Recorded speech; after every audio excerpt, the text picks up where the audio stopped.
Boa noite, tudo jóia? Como é que você tá? Espero que você esteja muito bem.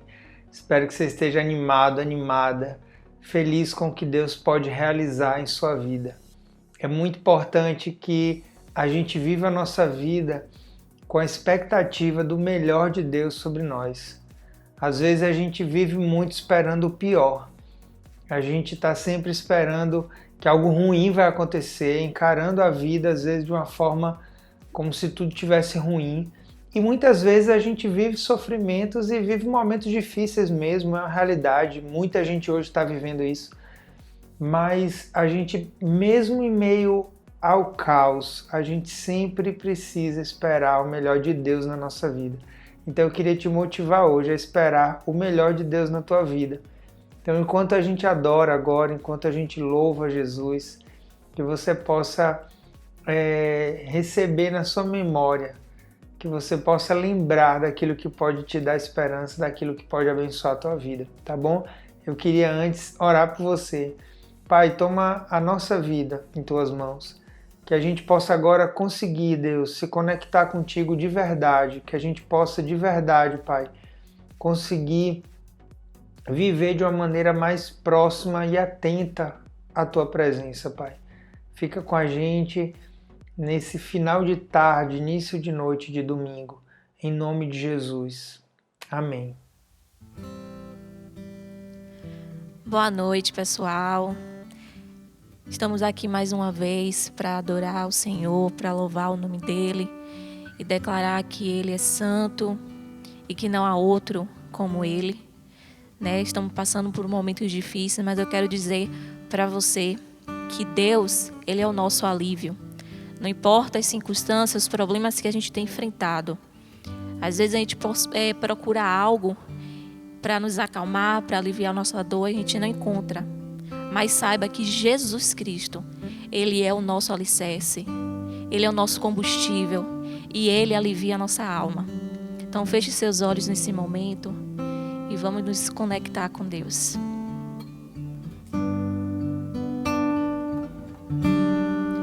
O meu combustível para continuar. Jesus é a calmaria, o aconchego dos meus dias, o meu alicerce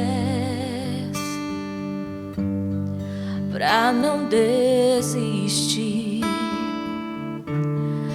Não tá sendo fácil aqui, mas eu tenho que seguir. Tá tão complicado, Pai. Eu confesso, eu estou cansada e não quero mais. Tô exausta e com medo. Tem dias que o peito aperta, tem dias que o fardo pesa. Nem que fosse arrastando, eu não volto mais. Fica aqui comigo e não sai mais. És o meu alívio, tudo que eu preciso, vem aqui comigo pra eu continuar. Que me impulsiona todos os dias pra eu não parar. Tu és o motivo, Jesus, que eu tenho pra avançar. És o meu alívio, a força e o ânimo que eu necessito pra prosseguir. Se eu não desisti, o motivo é porque sempre esteve aqui. Nos piores momentos, dizendo que nunca desiste de mim. Pra onde eu irei se o que eu preciso só encontro em ti?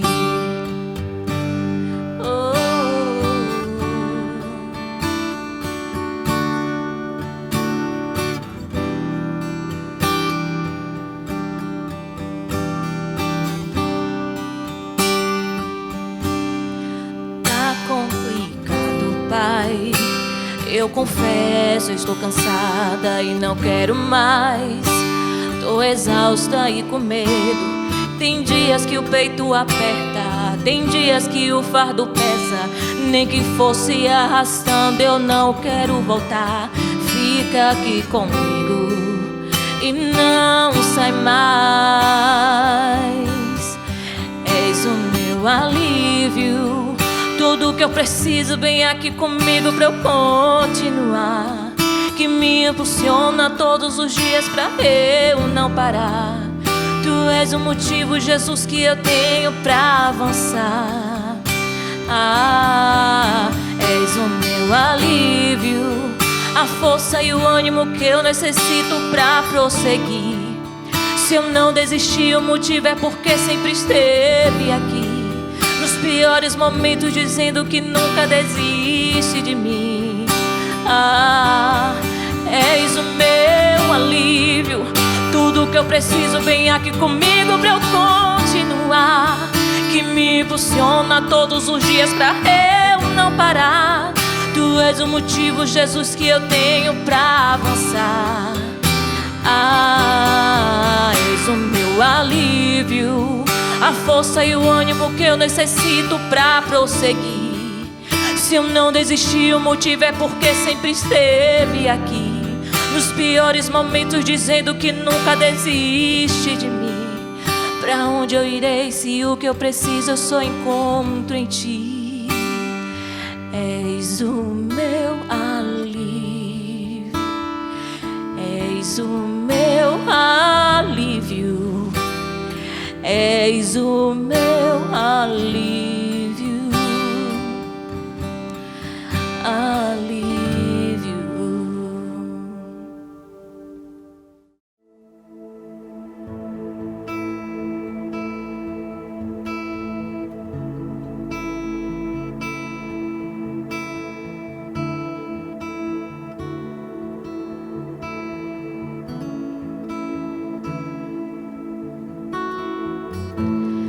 Aos teus pés estou, pra render tudo que sou pra ti, tudo que eu tiver. Receba aqui, Senhor, o meu perfume, minhas lágrimas que vão basta um olhar no seu rosto.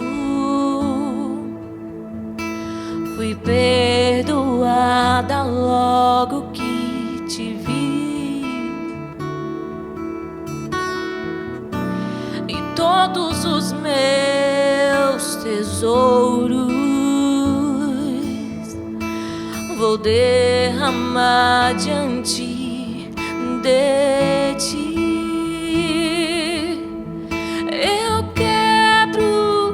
Vaso, eu quebro meu vaso aos teus pés, aos pés do meu amado. Eu quebro meu vaso, eu quebro meu vaso aos teus pés e aos pés do meu amado.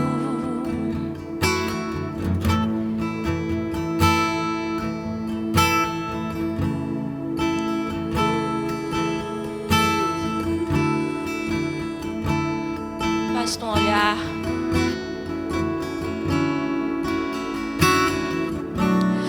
basta um olhar no seu rosto.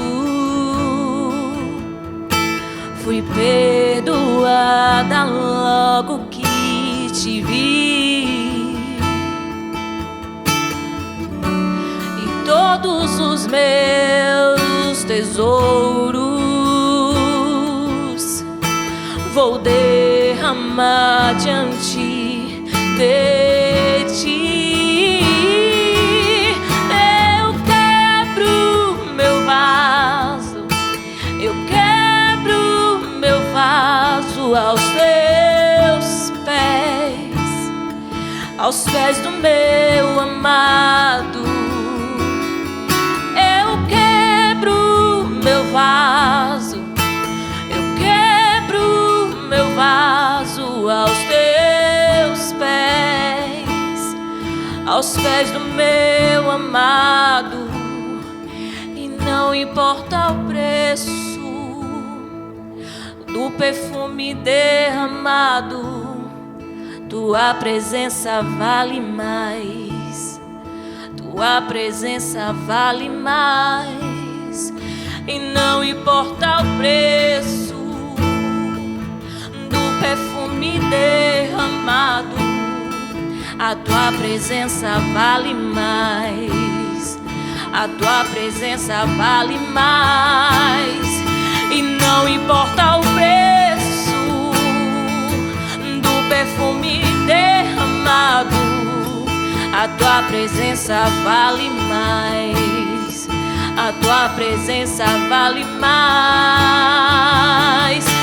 Eu quebro meu vaso, eu quebro meu vaso aos teus pés, aos pés do meu amado. Eu quebro meu vaso, eu quebro meu vaso aos teus pés, aos pés do meu amado. Agora eu quero te dar alguns avisos bem rápidos. O primeiro aviso é que a gente retomou os nossos cultos presenciais. Então todo domingo de manhã a gente está reunindo já no nosso novo espaço, numa sala anexa. A gente está lá no meio da obra e tem sido maravilhoso. Esses 2 primeiros domingos tem sido um tempo tão gostoso de retomada, de retorno, da gente se ver de novo presencialmente, tem sido maravilhoso. Como o espaço é um pouco menor, a gente não pode colocar todo mundo lá, né? E também tem as restrições e a gente está seguindo isso, então você precisa colocar o seu nome numa lista. Se você já está no grupo da igreja, do WhatsApp, então você pode colocar esse nome na lista através lá do grupo. Se você não está nesse grupo e você gostaria de participar dos cultos, manda uma mensagem para a gente no Instagram.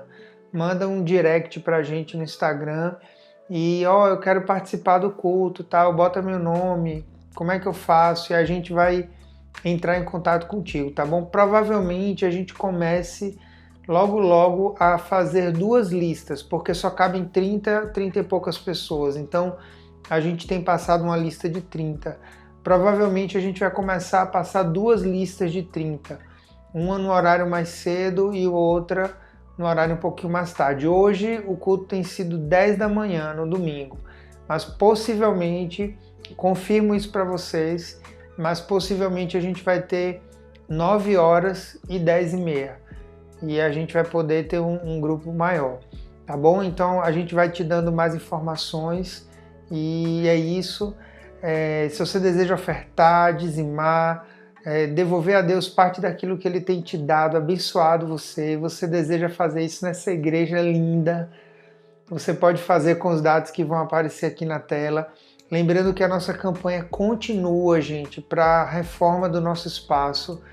Tenho falado constantemente aqui para vocês, mas é porque realmente o desafio é muito grande e a gente precisa contar com o máximo possível da participação de todos nós, para que a gente possa logo estar lá dentro no espaço maior, com um público maior, com a sala das crianças prontas, né? A gente está caminhando ao longo dessa semana, eu vou fazer mais uns storyzinhos e mostrar para vocês, mas a gente já está terminando os banheiros da parte de baixo, a gente está caminhando em algumas medidas de segurança, porque como vocês sabem, Apituba é uma região que tem muitos arrombamentos em imóveis comerciais, então a gente já teve 2 pessoas, né, já tentaram 2 vezes nos roubar, e então a gente está investindo também em segurança para durante a noite, quando não tiver ninguém lá, o imóvel está seguro. Então colocamos câmeras,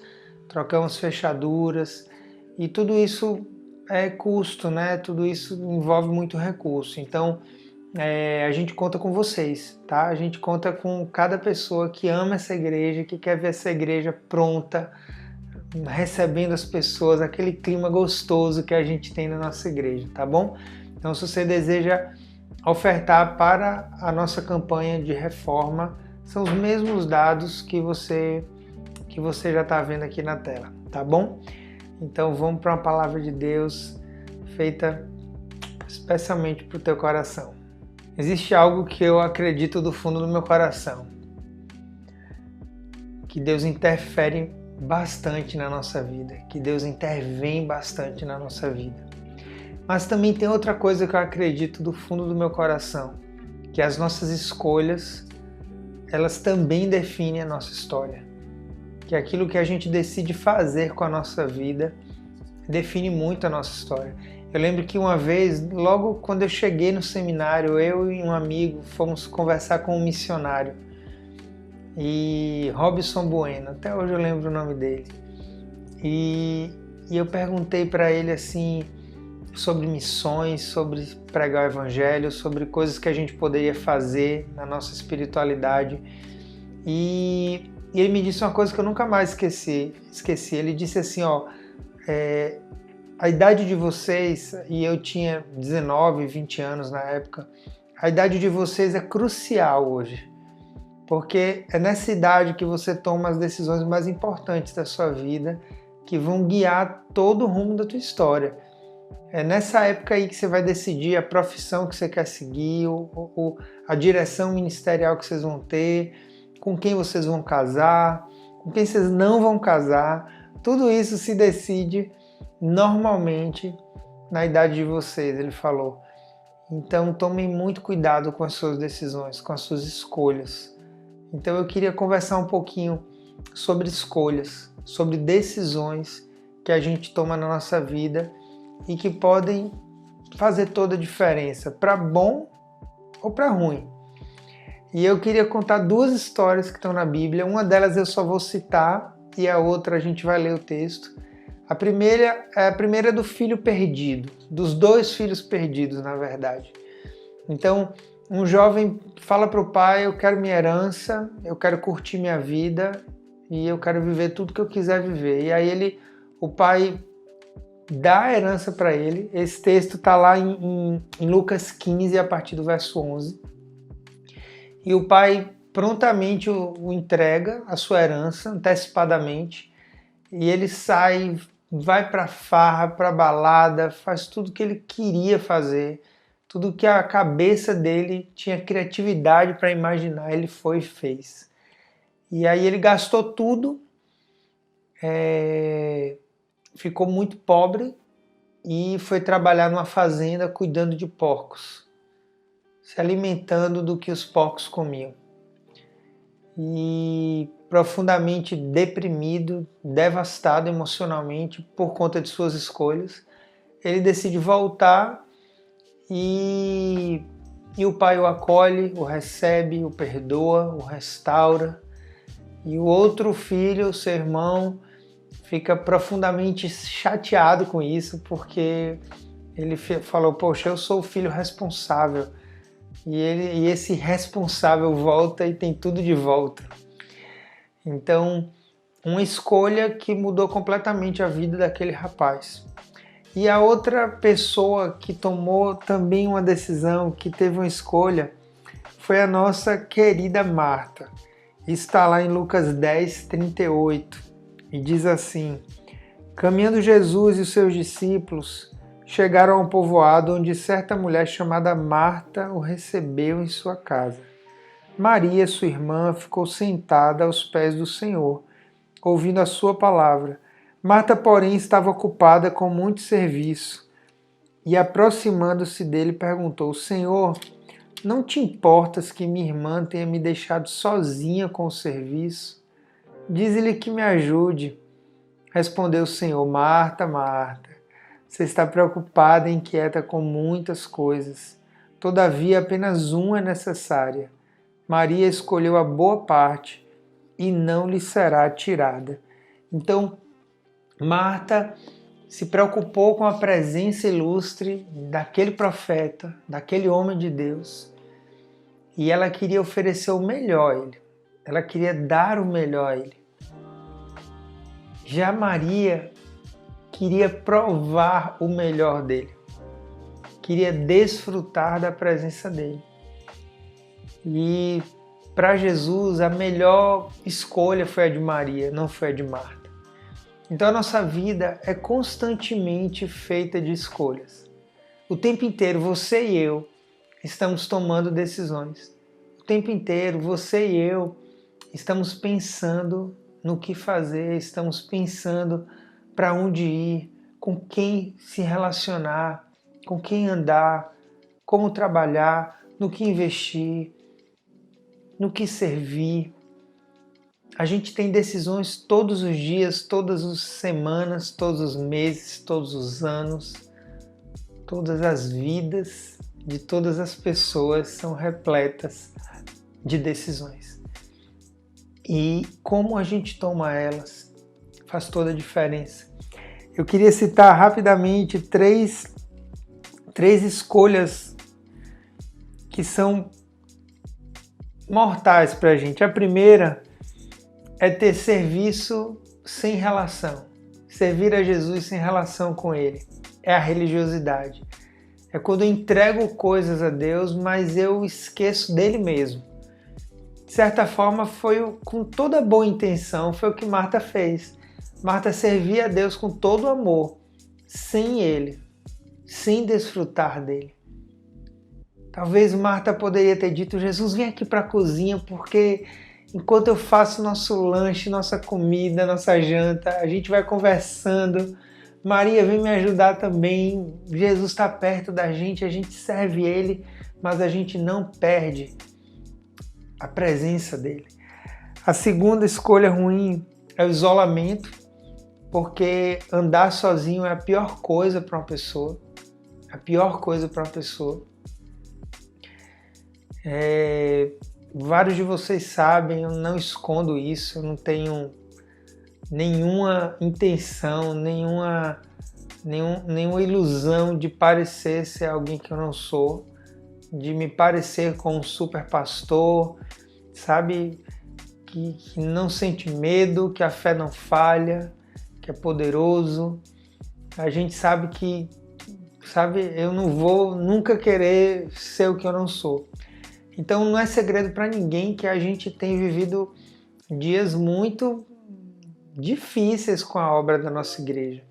E por eu estar à frente dessa obra, dessa iniciativa, digamos assim, eu tomo uma carga muito pesada, um peso muito pesado nas minhas costas, de responsabilidade, de gerenciamento daquilo ali, de direção que tem que ser dada, de decisões que a gente tem que tomar o tempo todo, de coisas que a gente faz de um jeito, mas depois a gente percebe que deveria ter feito de outro, inúmeras coisas.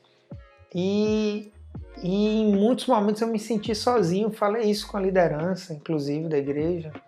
Falei, gente, tem horas que eu me sinto só nisso aqui. E, gente, cada vez que eu chego para a Beca, chego para os líderes, falo, gente, cola mais em mim, não me deixa só, não me deixa só. Aquilo ali é força no meu coração e na minha alma. Domingo passado, quando a gente teve o primeiro culto, aquilo foi força no meu coração. Ver que as pessoas estavam ali, numa sala sem nada, só tinha a sala e algumas cadeiras. E a gente. E era suficiente. Aquilo ali me deu força. Porque andar sozinho é a pior escolha. Sempre será a pior escolha. Nunca ande sozinho. E a terceira, isso não são os tópicos da mensagem não, tá? Isso é só uma introduçãozinha. São os relacionamentos tóxicos. Relacionamentos que drenam a nossa fé, drenam a nossa vida. Essa é uma das piores escolhas que as pessoas podem fazer. São com amizades ruins, que pessoas entram no mundo das drogas. São com amizades ruins, que pessoas entram numa vida promíscua. São com amizades ruins, que pessoas desperdiçam os melhores anos da sua vida. São com amizades ruins, que pessoas entram num ciclo de feridas, de dores, de mágoas. São com relacionamentos tóxicos que a gente amarga muitas situações ruins na nossa vida. Então, cuida bem de quem te cerca, cuida bem de quem você escolhe para caminhar ao seu lado. Cuida bem das amizades que você escolhe para caminhar perto de você. Cuida bem de com quem você abre o seu coração, para quem você entrega os segredos da tua alma, as tuas vulnerabilidades. Relacionamentos tóxicos. Isso é uma decisão super difícil e muito, muito, muito difícil na vida de todo mundo e muito equivocada na vida de muitas pessoas. Ah, Tony, então eu só vou andar com gente escolhida a dedo. Não é isso que eu estou dizendo. O que eu estou dizendo é que existem pessoas que a gente não consegue ajudar. Existem pessoas que não querem nossa ajuda, não estão debaixo da nossa influência, elas somente drenam a nossa vida de uma forma que a gente não tem muito poder de reação. E às vezes a gente fica se enganando, achando que está ajudando aquela pessoa, quando que na verdade é aquela pessoa que está destruindo a sua vida. Então tem namorado que está destruindo a tua vida, tem namorada que está destruindo a tua vida, tem amigo que está destruindo a tua vida, tem sócio que está destruindo a tua vida. Então a gente tem que saber, naquela relação ali, eu sou um abençoador ou eu sou um influenciado apenas? Eu estou ali para construir na vida daquela pessoa ou muito mais do que isso, aquela pessoa está destruindo na minha vida? São perguntas que a gente tem que responder em relação às pessoas que nos cercam, porque você pode sim se relacionar com uma pessoa totalmente bagunçada e você abençoar a vida daquela pessoa e você ajudar aquela pessoa a sair daquela situação. Isso é bíblico, isso é reino de Deus. Mas tem gente que a gente não consegue. Então, se você não consegue, na verdade aquela pessoa que está vencendo contra você, talvez você precise repensar essa amizade, essa relação, ou seja lá o que for. Mas a gente precisa se posicionar com coragem, com sabedoria diante das relações e principalmente diante das escolhas, de uma forma geral, das decisões que a gente toma na nossa vida. Então a primeira coisa, eu preciso entender que eu existo para viver em Cristo. Eu não vou aqui trazer uma receita de bolo. Eu vou trazer aqui 3 princípios que, se a gente vivê-los, aquilo ali vai ser norte na nossa vida, nas nossas escolhas, de uma forma geral.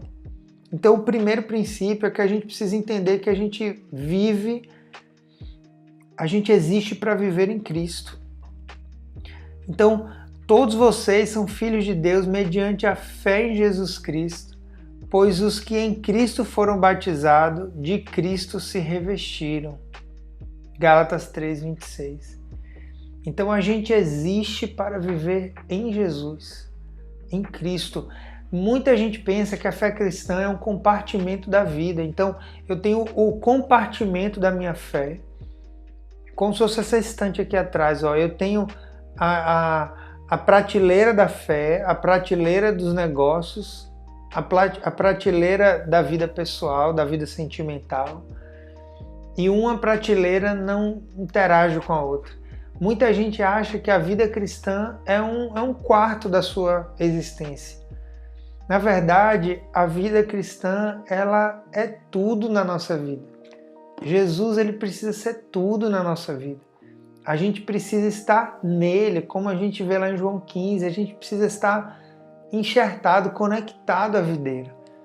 Então, muitas vezes, as nossas escolhas são equivocadas porque a gente escolhe no compartimento.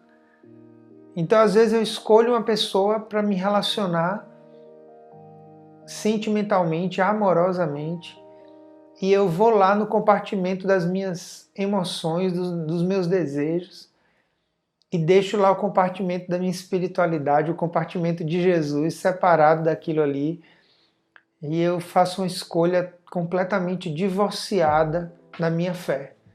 Muita gente escolhe o namorado, escolhe a namorada sem pensar na fé, sem pensar na direção que aquela pessoa está seguindo e sem pensar se aquela direção é a mesma que você está seguindo. Então, existe essa crise, né? Para me relacionar com alguém tem que ser com alguém da igreja.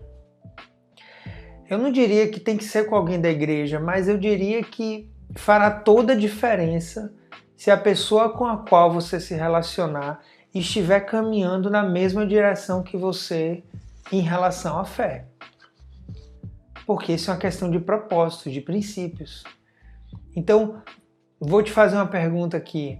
Faz sentido você que quer viver uma vida estável numa cidade, um dia poder comprar sua casa própria, fazer um concurso e viver feliz para sempre no mesmo lugar, no mesmo bairro, na mesma cidade para sempre?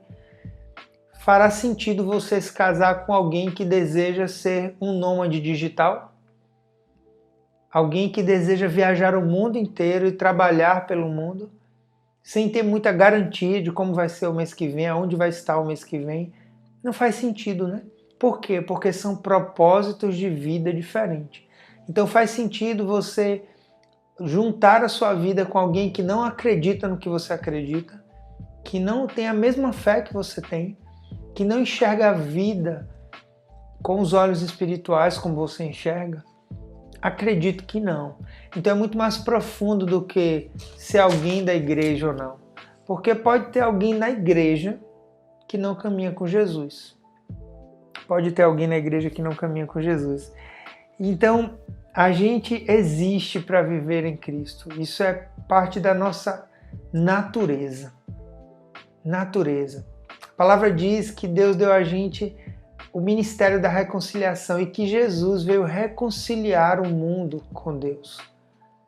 Jesus veio para reconciliar a humanidade com Deus. Então a humanidade sem Jesus, ela vive inimiga de Deus.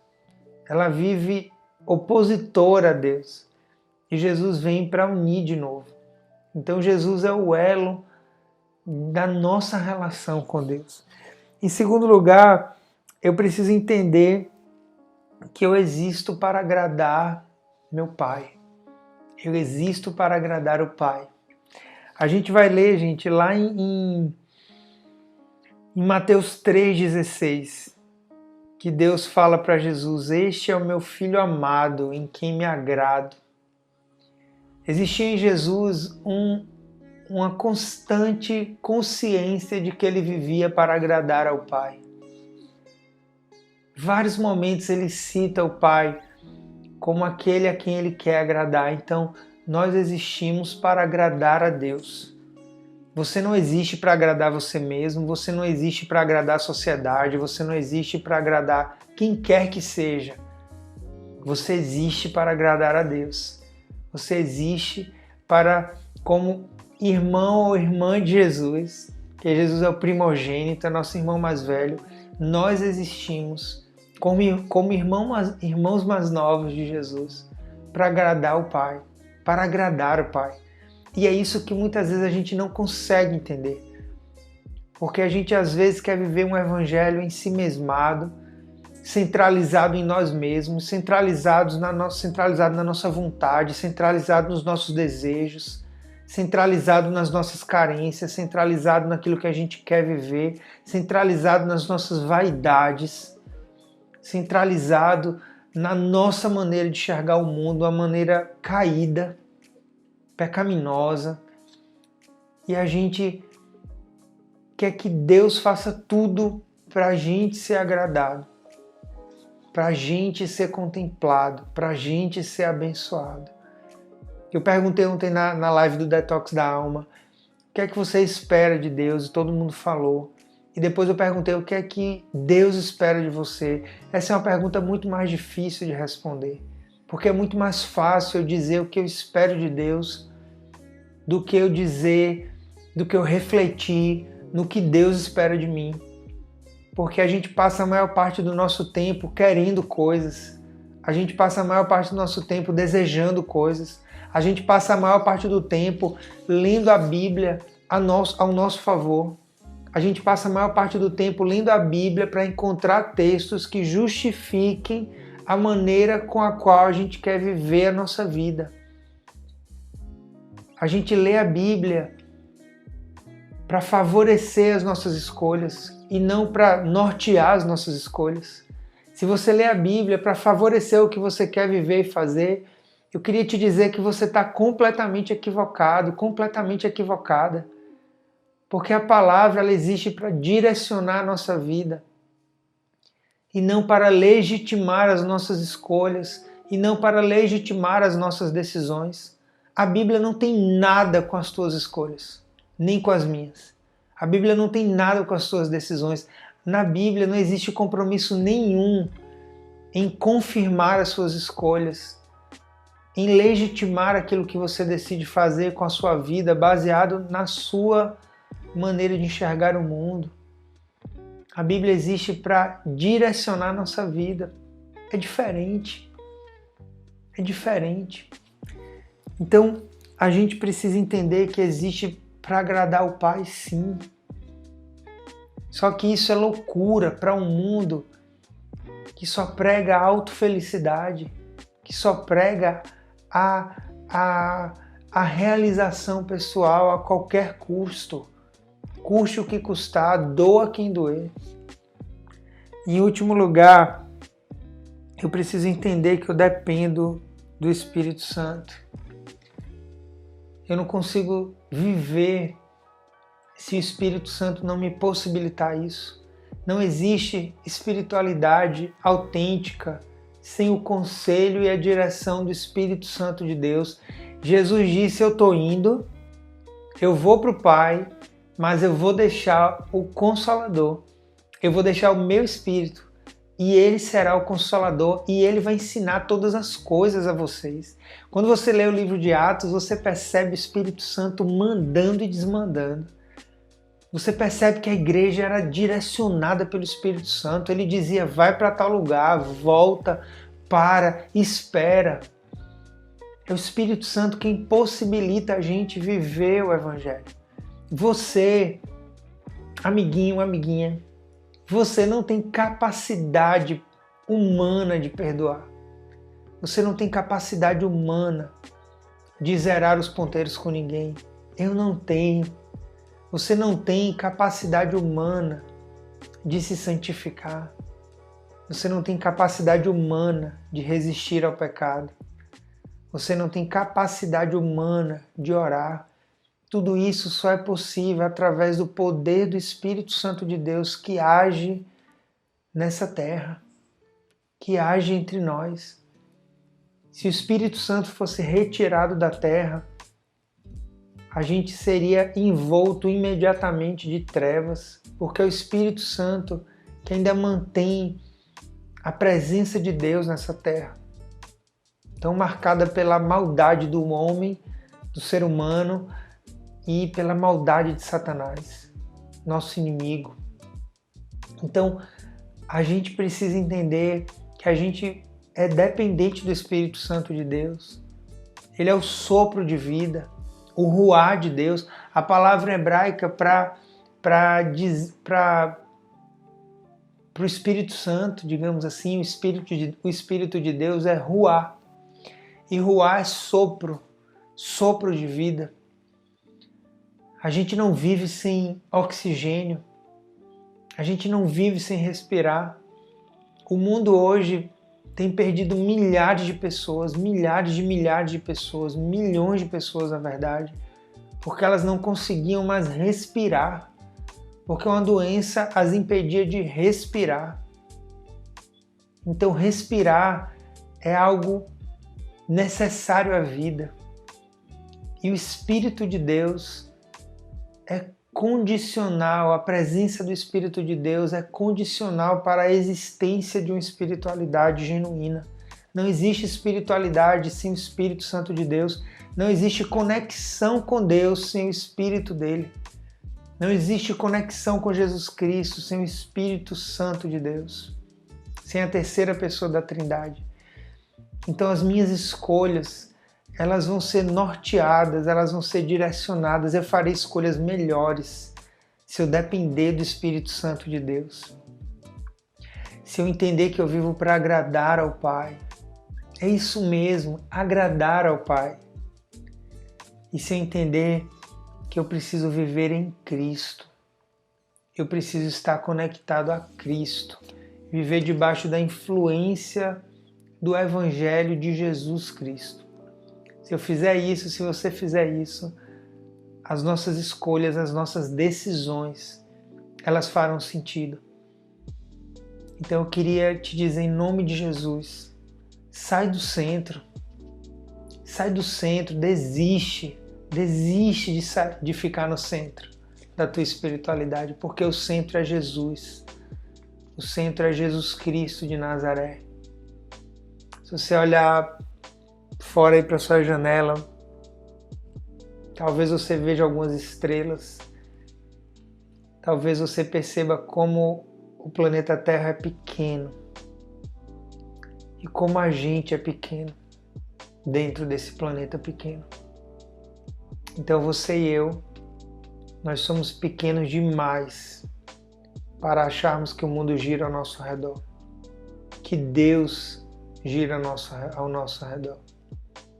É a gente que gira ao redor dele. Ele é nosso sol, ele é nossa estrela da manhã, ele é o nosso Deus e ele nos ama, mas ele não está para fazer a nossa vontade. Nós aqui estamos para viver a vontade dele na nossa vida. Deus abençoe demais você. Um beijão no teu coração. Fica firme, não desanima, não desiste. O que Deus tem preparado para a gente não terminou. E se você quer abençoar alguém, compartilha esse vídeo do YouTube. Sai depois da TV, vai lá no celular, compartilha, manda para alguém. Abençoa a vida de alguém. Não viva uma espiritualidade solitária. Seja uma abençoadora, seja um abençoador. Em nome de Jesus. Amém. Basta um olhar no seu rosto, fui perdoada logo que te vi, e todos os meus tesouros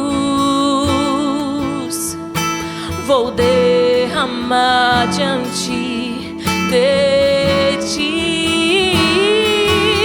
Eu quebro meu vaso, eu quebro meu vaso aos teus pés do meu amado. Eu quebro meu vaso, vaso aos pés do meu amado, e não importa o preço do perfume derramado, tua presença vale mais, tua presença vale mais, e não importa o preço perfume derramado, a tua presença vale mais, a tua presença vale mais, e não importa o preço do perfume derramado, a tua presença vale mais, a tua presença vale mais.